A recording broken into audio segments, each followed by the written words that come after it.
Car effectivement, ce nouvel an est fêté en Chine, mais aussi au Vietnam, où c'est la fête du Tet, en Corée, où c'est Seollal, si je ne me trompe pas, et dans d'autres pays également en Asie. Et en France également, notamment au En Canada France et dans aussi. bien des pays Ouais. francophones. Alors, cette année, c'est l'année du... Cochon de terre, c'est un animal bon, sympathique et généreux. La terre va apporter aussi de la stabilité. Normalement, c'est une bonne année. En principe, c'est une bonne année pour tout le monde, c'est ce qu'on souhaite. Alors la fête est célébrée partout dans le monde, 1500 événements organisés à travers 133 pays.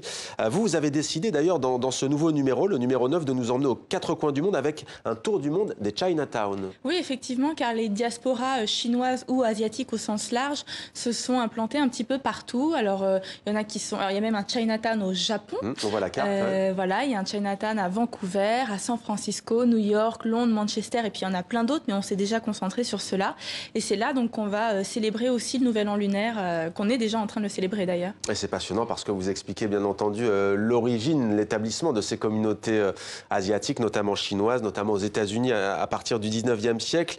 Alors dans ce nouveau numéro, vous vous intéressez cette fois au couple mixte, une enquête passionnante avec des femmes et des hommes qui vous ont confié des anecdotes parfois croustillantes, parfois assez édifiantes. Par exemple, est-ce que tu as déjà dit à tes parents que je suis asiatique?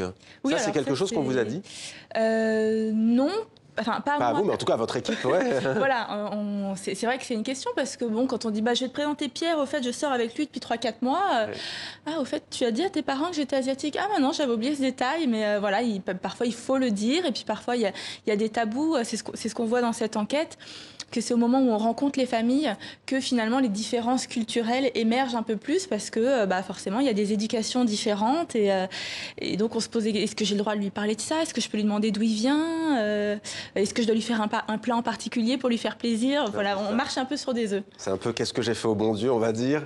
Préjugés, amour, disputes, enfants, belle famille, mais c'est pas tout en fait. Dans cette enquête, on découvre aussi que les parents, à travers l'enfant auquel ils vont donner naissance, c'est la volonté de transmettre un héritage culturel. Oui, c'est souvent au moment de la transmission, donc entre 25 et 40 ans, qu'on se pose des questions sur d'où l'on vient et qu'est-ce qu'on va léguer à nos enfants. C'est à ce moment-là que certains ont envie de redécouvrir la langue de leurs propres parents et ont envie de se rapprocher d'une culture, alors ça peut être religieuse ou autre, de retrouver des plats aussi, en se disant bah, ma mère m'a fait un super banjung et puis maintenant moi je sais pas le faire, il faut que je puisse l'apprendre à mon fils, donc je vais l'apprendre.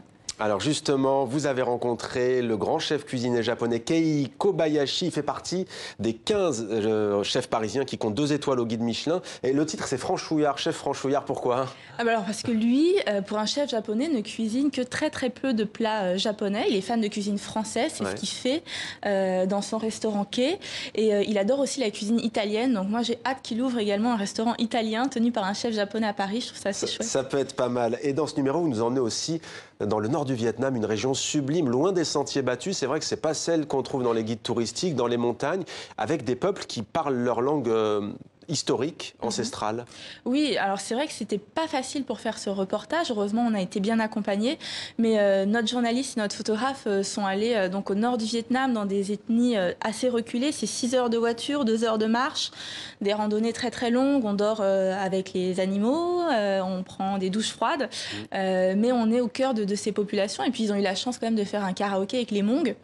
C'est pas mal, je trouve, comme expérience. Et on y mange, à mon avis, très bien, puisque la cuisine vietnamienne est l'une des meilleures en Asie et pas loin d'être l'une des meilleures au monde. Merci beaucoup à vous d'être venu sur notre plateau. Julia Maïd. Koi, donc, à trouver en kiosque et chez les marchands de journaux en France.